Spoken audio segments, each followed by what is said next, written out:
Hello everyone, welcome to Shreeji classes. तो जैसा कि हम लोग सेकेंड चैप्टर में पहुंच चुके थे किसके 11th क्लास के। फर्स्ट हम लोगों ने बहुत अच्छे से किया है some basic concept of chemistry. उसमें बहुत सारी चीज़ें आपकी क्लियर होंगी। और अगर आप 11th कर रहे हैं और 12th में हैं और 11th की चीज़ें कंफर्म नहीं है तो आप 11th की चीज़ें यहाँ से कंफर्म कर सकते हैं। उसके बाद 12th पढ़िए, ठीक है। तो बहुत सारी चीज़ें आपकी कवर होंगी जो आपने लास्ट ईयर या 11th में ढंग से नहीं पढ़ा है, या फिर कुछ चीज़ें छूट गई तो सारी चीज़ें पढ़ाई गई हैं। तो आज जो हम कर रहे हैं एटॉमिक मॉडल में हम लोगों ने एटॉमिक स्ट्रक्चर में डाल्टन कर लिया था, ठीक है, रदरफोर्ड कर लिया था। बोहर्स पढ़ने से पहले हम लोगों ने इलेक्ट्रोमैग्नेटिक बिहेवियर मतलब वेव नेचर देख लिया था, इलेक्ट्रोमैग्नेटिक रेज का। अब इलेक्ट्रोमैग्नेटिक रेडिएशंस का या रेज का हम क्या देखेंगे, पार्टिकल नेचर देखेंगे, particle nature of electromagnetic radiations. तो क्या अब जो साइंटिस्ट थे वो मैक्स एंड प्लैंक थे। तो मैक्स और प्लैंक की थ्योरी क्या थी, या प्लैंक्स क्वांटम थ्योरी जो थी, उनका ये कहना था कि जो वेव्स है, इलेक्ट्रोमैग्नेटिक रेडिएशंस हैं, वो लाइक पार्टिकल हैं। मतलब उनका ये कहने का मतलब था कि ये जो पार्टिकल्स लाइट के आ रहे हैं या फिर ये जो रेडिएशंस आ रही हैं, वो in the form of bundles आ रहे हैं, in the form of quantas आ रहे हैं, या फिर इसको कह सकते हैं कि ये एक कॉन्टिन्यूअस नहीं है, ठीक है। जो ये रेडिएशंस आ रही हैं ये कॉन्टिन्यूअस नहीं है, ये डिस्क्रीटेड हैं। डिस्क्रीटेड मतलब ऐसी चीज जो लगातार गिर रही हो लेकिन उनके बीच में कॉन्टिन्यूटी ना हो। आई बात समझ में? जैसे बारिश की बूंदें गिरती हैं, लगातार गिर रही है, बारिश हो रही है, लेकिन हर बारिश मतलब पूरे फॉर्म को क्या बोलेंगे, बारिश। वैसे पूरे इलेक्ट्रोमैग्नेटिक रेडिएशंस को क्या बोलेंगे, रेडिएशंस। अगर वही बारिश की बूंदे, जो बूंदे क्या है, एक एक बूंदे है ना, तो क्वांटाज है, क्वांटम फॉर्म है, बंडल फॉर्म है, पैकेट का फॉर्म है। तो ये जो अगर जैसे बारिश गिरती है, ये है हमारे बादल, और यहां से बारिश गिर रही है, ठीक है। तो बारिश किस फॉर्म में गिर रही है, किस फॉर्म में गिर रही है, बूंदों के फॉर्म में गिर रही है। तो ये जो बूंदे हैं ये क्या है, बंडल हैं। किसके, मॉलिक्यूल्स ऑफ वाटर के बंडल हैं, ठीक है। अब एक मॉलिक्यूल तो होगा नहीं, एक ड्रॉप में बहुत सारे मॉलिक्यूल्स होंगे, ठीक है। तो ये बात कौन बता रहे थे हमको, प्लैंक्स। तो इनकी थ्योरी के अकॉर्डिंग क्या था कि energy travel in the radiation, energy जो ट्रैवल करती है in electromagnetic radiation, not in a continuous function but travel in a discrete packets और क्वांटा और फोटोन और क्वांटम, ठीक है। तो हम लोगों को क्या अब बोल रहे हैं कि ये जो इलेक्ट्रोमैग्नेटिक रेडिएशंस आ रही है ना, ये जो रेडिएशंस आ रही हैं ये क्या होंगी, ये रेडिएशंस कॉन्टिन्यूअस नहीं है, जैसे ये दिख रही है वैसी नहीं है, ये बंडल के फॉर्म में है, ये लगातार आ तो रही हैं लेकिन ये आपस में जुड़ी नहीं है। जैसे रस्सी है ना, जैसे एक रोप ले ली तो वो क्या है, कॉन्टिन्यूअस है। तो रोप की जगह रोप जैसा हमें कुछ नहीं चाहिए, हमको ऐसा चाहिए जो बारिश की बूंदों की तरह गिर रहा हो। हर बूंद का एक इंडिविजुअल अपना क्या है, पार्टिसिपेशन है, किसमें, बारिश में, ठीक है। और बहुत सारी बूंदें, जो मिलियंस ऑफ बूंदें बनेंगी तब हमारा क्या बनेगी, बारिश बनेगी। तो वैसे ही क्या है, ये बूंद, और ये जब बहुत सारी गिर रही होंगी तो इसे क्या कह देंगे, बारिश, ठीक है। अगर हम ईएम रेडिएशंस की बात करते हैं तो ये भी ईएम रेडिएशंस जो हैं वो बंडल के फॉर्म में आ रहे हैं, ठीक है। और इसको अगर हम ऐसे कहेंगे तो हम क्या कहेंगे, इसको रेडिएशंस कह देंगे, ठीक है। इसको हम ईएम रेडिएशंस बोल देंगे। अब जब रेडिएशंस बोला, रेशंस क्या लिख दिया मैंने, एक मिनट।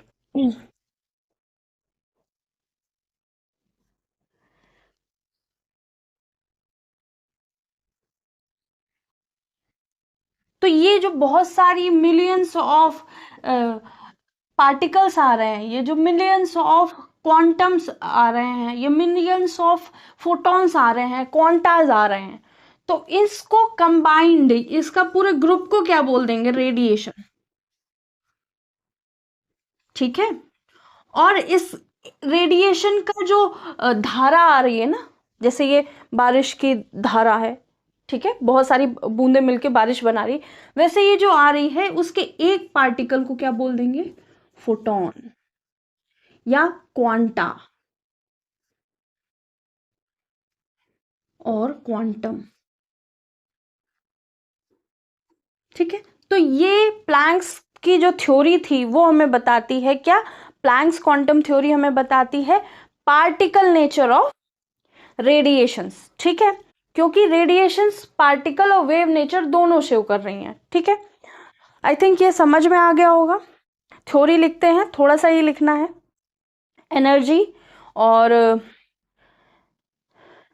जो फ्रीक्वेंसी है, जिस फ्रीक्वेंसी से हमारी फोटॉन्स मूव कर रहे हैं, उसकी बात करेंगे। ठीक है, वो लिख लेते हैं। फिर उसके बाद क्या, हम जो हम लास्ट टर्न पे पढ़ रहे थे क्या था? फोटो इलेक्ट्रिक इफेक्ट, वो पूरा हम लिख लेंगे, फिर से समझेंगे, क्योंकि ये चीज समझना जरूरी है कि जो हमारी रेडिएशंस आ रही हैं वो बंडल के फॉर्म में आ रही हैं, कॉन्टिन्यूअस नहीं है। एक एक ये जो, जैसे ये एक बूंद, इसमें बहुत सारे वाटर मॉलिक्यूल्स हैं, वैसे एक ये बंडल, इसके अंदर बहुत सारे क्या है? पार्टिकल्स हैं।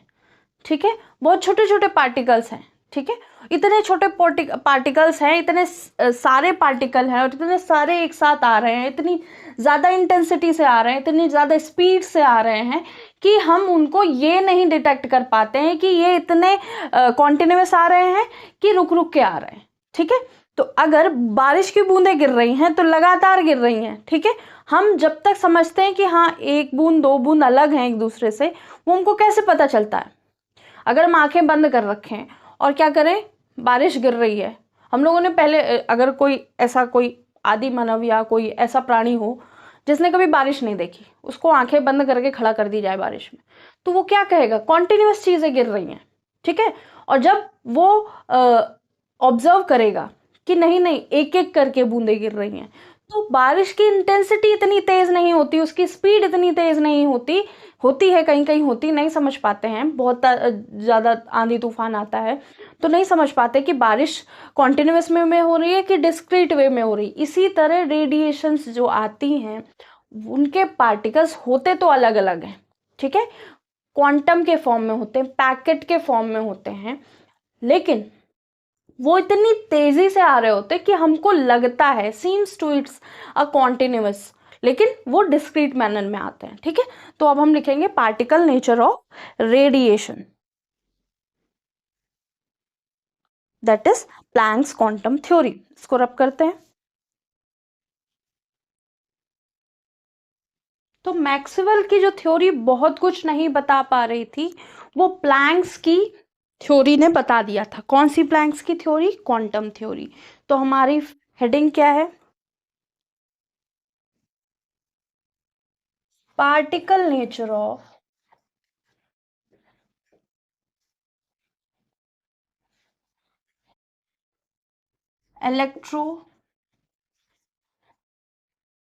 इलेक्ट्रोमैग्नेटिक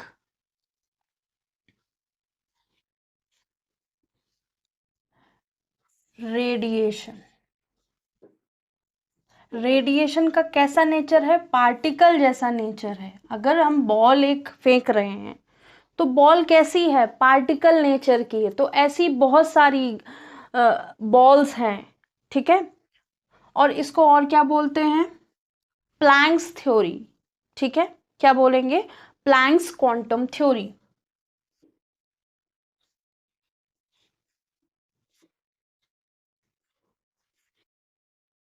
तो आई थिंक पूरी चीजें क्लियर हो गई होंगी। क्या कहना चाहते थे हम?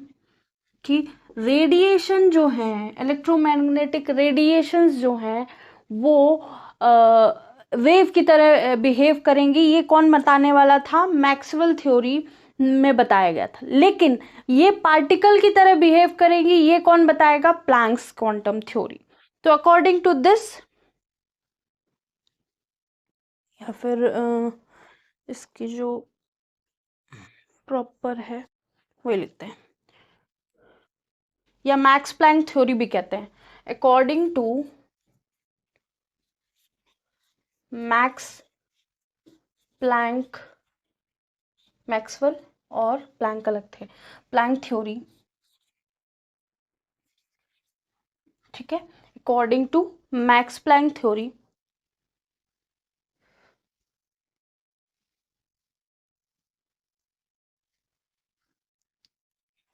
एनर्जी ट्रैवल, एनर्जी क्या करती है, ट्रैवल करती है इन ईएम रेडिएशन, जो एनर्जी ट्रैवल करती है, energy travel in electromagnetic radiations,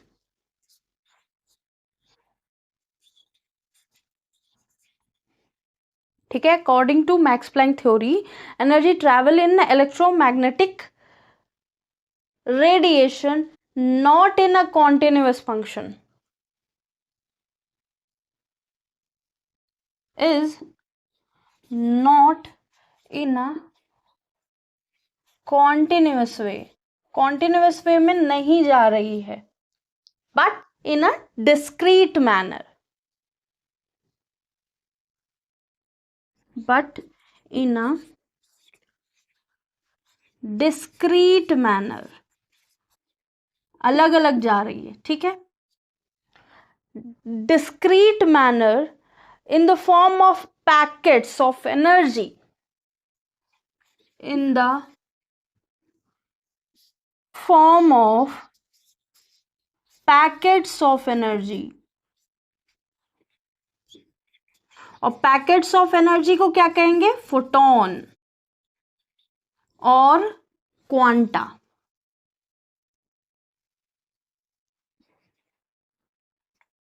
ठीक है। तो अगर पूछे क्वांटा क्या है या फोटोन क्या है, पैकेट ऑफ एनर्जी है, ठीक है।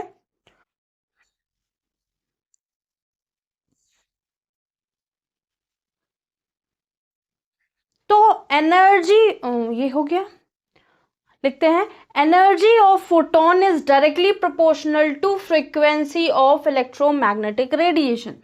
तो एनर्जी ऑफ फोटोन, जिसको हम रिप्रेजेंट करेंगे ई से, is directly proportional to frequency of, किसकी फ्रीक्वेंसी, इलेक्ट्रोमैग्नेटिक रेडिएशन या ईएम रेडिएशंस, जिसको हम न्यू से रिप्रेजेंट करेंगे।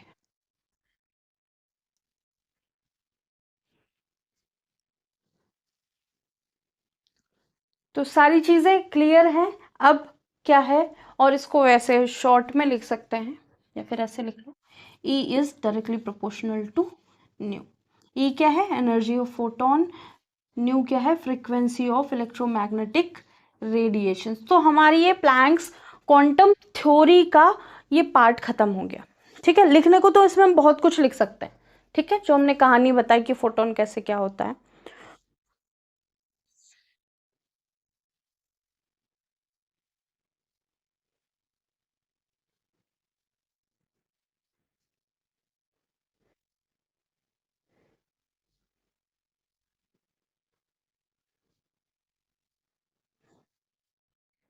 तो इस थ्योरी ने क्या एक्सप्लेन किया, जो इंटर इंटर क्या बोलते हैं, इंटरफ्रैक्शन और रेयर फ्रैक्शन बोलते हैं ना, हाँ, इंटरफ्रैक्शन और डिफ्रैक्शन बोलते हैं, ठीक है, या रेयर फ्रैक्शन। तो वो वेव्स से जो वेव नेचर था इलेक्ट्रोमैग्नेटिक बिहेवियर का, जो मैक्सवेल ने दिया था, उससे क्या कहते हैं, एक्सप्लेन किया जा रहा है। लेकिन जो क्वांटम थ्योरी थी वो क्या क्या एक्सप्लेन कर रही थी, वो ब्लैक बॉडी रेडिएशन एक्सप्लेन कर रही थी, वो क्या कर रही थी, ejection of electron from the metal explain कर रही थी, ठीक है, variation of heat capacity of solid explain कर रही थी, line spectra of solid sorry line spectra of atom को एक्सप्लेन कर रही थी। तो इस नेचर ऑफ इलेक्ट्रोमैग्नेटिक रेडिएशन से हमने बहुत सारी थ्योरी क्या करी, अच्छे से एक्सप्लेन करी, अच्छे से समझी। ठीक है, तो अब हम लिखेंगे पहला जो इसका मैथमेटिकल फॉर्मूला है, E is equal to h nu. H nu क्या है, एच है हमारा प्लैंक्स कांस्टेंट और न्यू क्या है फ्रीक्वेंसी, और उसके रिस्पेक्ट में हम लेमडा के लिए भी ये देख लेंगे। ठीक है, तो ये मैक्स जो है ना, ये मैक्स प्लैंक उनका पूरा नाम है। ठीक है, शायद मैंने बोल दिया तो मैक्स अलग है प्लैंक अलग, तो ध्यान रखना। E is equal to h nu होता है। ठीक है, अब E is equal to h C by lambda भी होता है।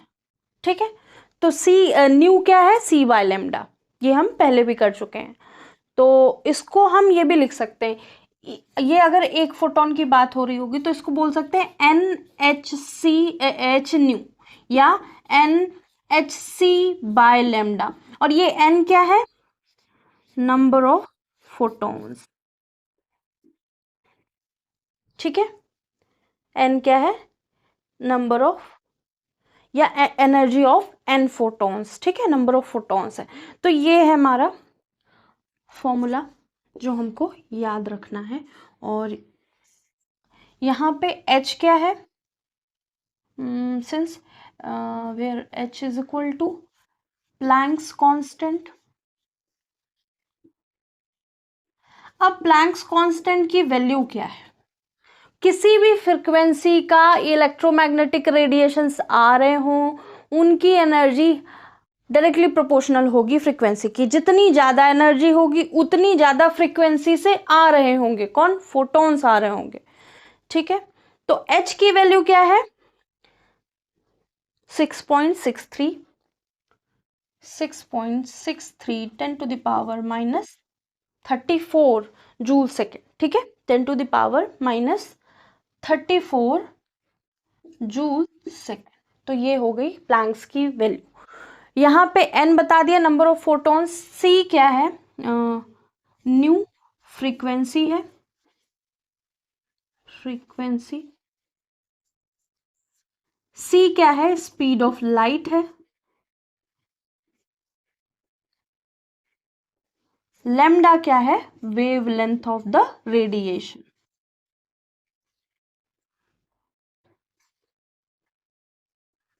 तो अकॉर्डिंग टू दिस थ्योरी, इस थ्योरी के अंडर हमने बहुत सारी चीजें पढ़ ली, जैसे nature of emission of radiations from black body radiations जिसको बोलते हैं, या फोटो इलेक्ट्रिक इफेक्ट बोलते हैं। तो हम ये इतना नोट कर लीजिए, फिर हम जो थ्योरी इसके अंडर पढ़ी वो लिखते हैं। ठीक है,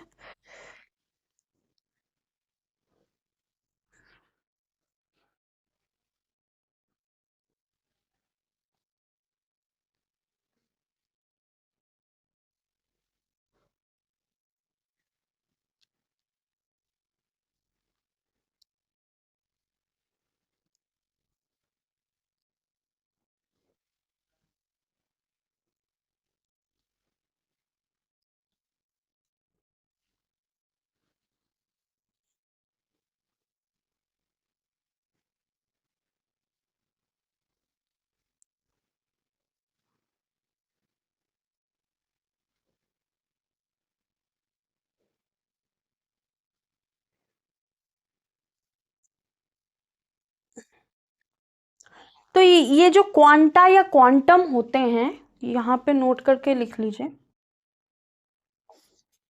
क्वांटा आर मासलेस। मासलेस होते हैं तभी तो लाइट की स्पीड से जा रहे हैं। ठीक है, मासलेस होते हैं मतलब इनकी ऑलमोस्ट सिमिलर होती है, स्पीड ऑफ लाइट के बराबर। ठीक है, आई थिंक ये नोट कर लिया होगा। अब हम जो थ्योरी इसके अंदर आ रही है, जो हमको पढ़नी है, हमको फोटो इलेक्ट्रिक इफेक्ट पढ़नी है, वही हम पढ़ेंगे। और थ्योरी ब्लैक बॉडी रेडिएशंस वगैरह ये नहीं है, वो होंगी तो हम देख लेंगे, पढ़ लेंगे। अभी फोटो इलेक्ट्रिक इफेक्ट की बात करते हैं। ठीक है, हो गया, रब करते हैं इसको।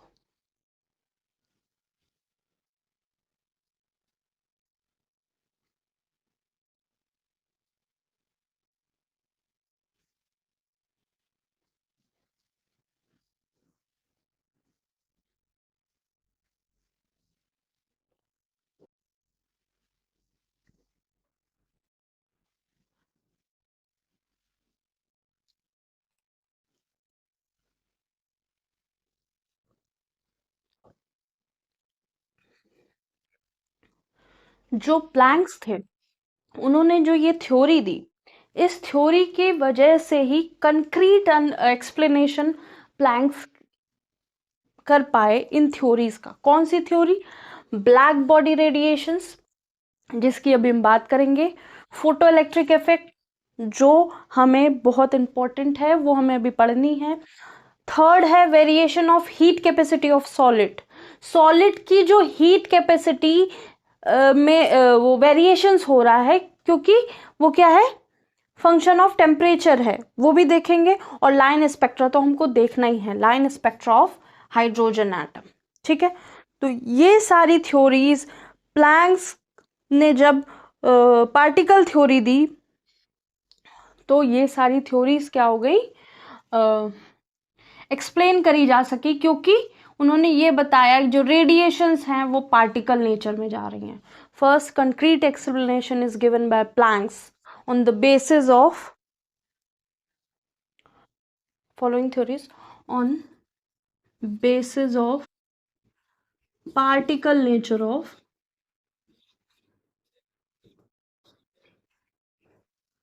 radiations, EM radiations। ठीक है, तो आई थिंक ये 2 मिनट ले लीजिए, आप लिख लीजिए, क्योंकि ये तो ब्लैक बॉडी रेडिएशंस क्या था।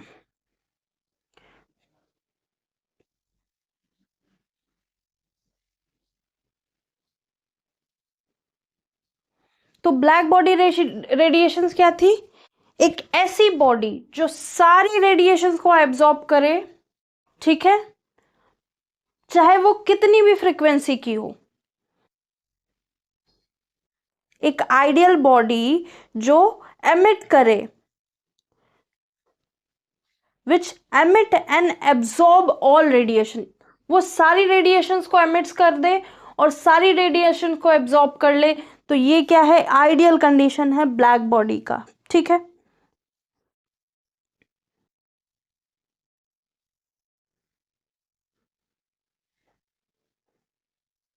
तो जो रेडिएशन एमिट करेंगी ऐसी बॉडी से, उसको क्या कहेंगे, ब्लैक बॉडी रेडिएशंस। तो ये हमको लिख लेना है, समझ लेना है, और फिर उसके बाद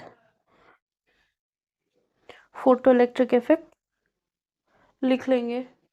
नहीं तो नेक्स्ट टर्न पे उसको फिर से एक्सप्लेन्ड वे में करेंगे। कोई जल्दी नहीं है, हमारा सिलेबस हो जाएगा लास्ट तक, बहुत अच्छे से होगा। और क्योंकि ये थ्योरी नहीं आएंगे तो फिर हम आगे की चीज़ें करने से कोई फ़ायदा है नहीं। हम जल्दी जल्दी कर लें और फिर हमको आए ना।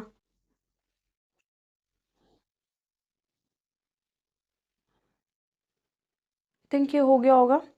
ब्लैक बॉडी रेडिएशंस की डेफिनेशन लिखते हैं और फिर फोटो इलेक्ट्रिक इफेक्ट फिर से समझेंगे। ठीक है,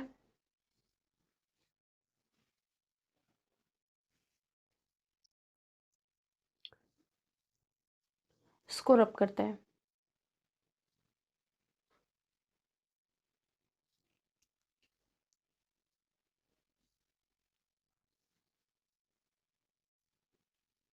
तो पहली हमें समझनी है ब्लैक बॉडी क्या होती है।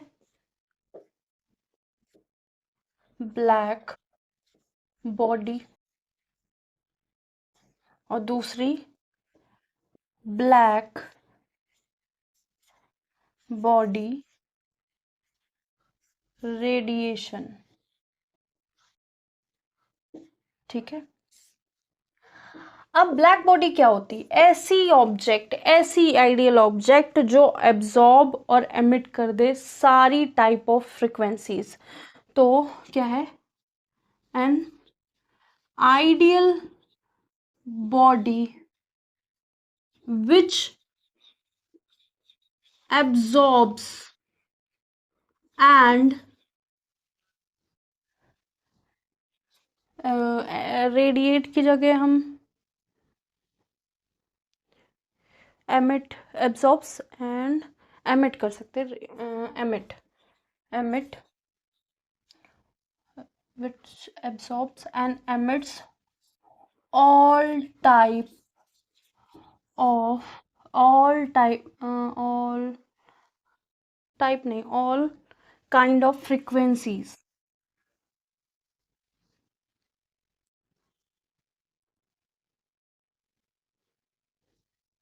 or an ideal body which absorbs and emits radiations of all frequencies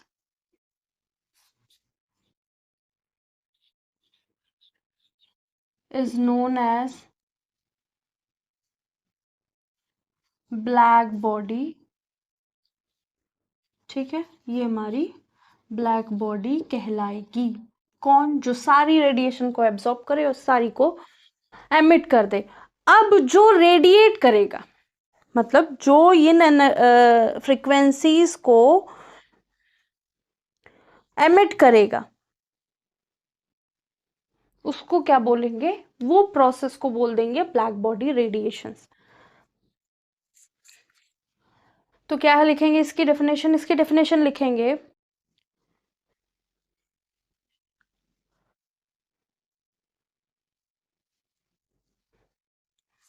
the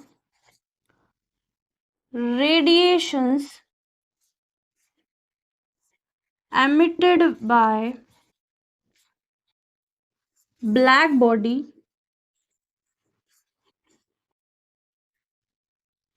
is known as black body radiations। क्योंकि ये सारी फ्रीक्वेंसी एब्जॉर्ब तो कर रही है, एब्जॉर्ब कर रही है और सारी फ्रीक्वेंसीज को रेडिएट कर दे रही है, एमिट कर दे रही है। तो जो रेडिएशंस एमिट कर रही हैं वही रेडिएशंस को ब्लैक बॉडी की रेडिएशंस बोलते हैं।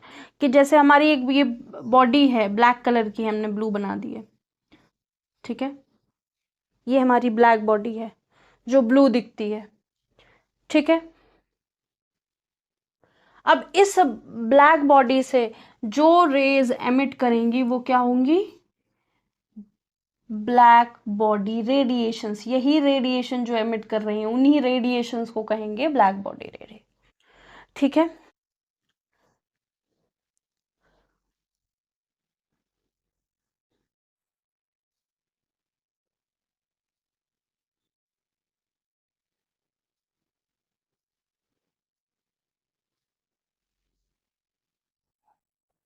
तो ये जो रेडिएशन एब्जॉर्ब हो रही हैं, वो जो रेडिएशन एब्जॉर्ब हो रही हैं, एमिट हो रही हैं, ये सारी radiation in the form of quanta होंगी, इन फॉर्म ऑफ फोटॉन्स होंगी, एनर्जी के पैकेट्स होंगे, एनर्जी के बंडल्स होंगे, जिनको हम क्या कर रहे हैं? एक डिस्क्रीट वे में ले रहे हैं, ये कॉन्टिन्यूअस नहीं है। तो ये जो रेडिएशंस निकल रही हैं ये डिस्क्रीट वे में निकल रही हैं, ये जो रेडिएशन एब्जॉर्ब हो रही हैं वो डिस्क्रीट वे में एब्जॉर्ब हो रही हैं, जो कॉन्टिन्यूअस नहीं है। जैसे बारिश की बूंदे क्या है? कॉन्टिन्यूअसली आ तो रही है लेकिन कॉन्टिन्यूअस है नहीं, ठीक है। तो ये ब्लैक बॉडी रेडिएशन खत्म हो गया। Photo electric effect next turn पे करेंगे। Photo electric effect next turn पे इसलिए करेंगे क्योंकि ये जो आज की थ्योरी है ना, उससे उसको कनेक्ट करना बहुत ज़रूरी है। मुझे लगा कि ये होगा नहीं, लेकिन मैंने ये लास्ट टाइम पे भूल गए थे कि पार्टिकल नेचर भी पढ़ाया नहीं बेसिकली ये, ठीक है। तो ये पढ़ाने के बाद अब फोटो इलेक्ट्रिक इफेक्ट पढ़ेंगे तो आपको बहुत अच्छे से समझ में आएगा। वो जो हम बोल रहे थे कि जो एनर्जी आएगी, रेडिएशंस आएंगी, फ्रिक्वेंसीज आएंगी, या कोई भी लाइट आएगी मेटल के सरफेस से इलेक्ट्रॉन को ले उड़ेगी, वो अब समझ में आएगा कि क्यों हो रहा है। क्योंकि लाइट या रेडिएशंस या फ्रिक्वेंसीज जो आ रही हैं वो मेटल के सरफेस से इलेक्ट्रॉन को रिमूव कर रही हैं। कैसे? ठीक है, क्योंकि वो एनर्जी के फॉर्म में आ रही है, क्वांटा के फॉर्म में आ रही है। वो क्वांटा टकराएगा उस इलेक्ट्रॉन से, तो इलेक्ट्रॉन को अगर उसी फ्रिक्वेंसी का होगा तो इलेक्ट्रॉन निकलेगा, फ्रिक्वेंसी का नहीं होगा तो नहीं निकलेगा, सॉरी। और फ्रिक्वेंसी से ज्यादा का होगा तो क्या होगा? इलेक्ट्रॉन को ले जाएगा, ठीक है। कहाँ से? जितनी एक्स्ट्रा एनर्जी होगी उतनी एनर्जी के साथ वो बाहर चला जाएगा। कौन? इलेक्ट्रॉन। तो ये लिख लीजिए, सॉरी।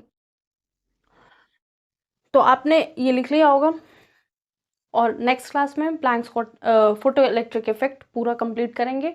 अब सारी चीज़ें क्लियर हो जाएंगी और उसके बाद बोहर्स मॉडल जो लीनियर स्पेक्ट्रम ऑफ किसका? हाइड्रोजन एटम का है, वो समझेंगे।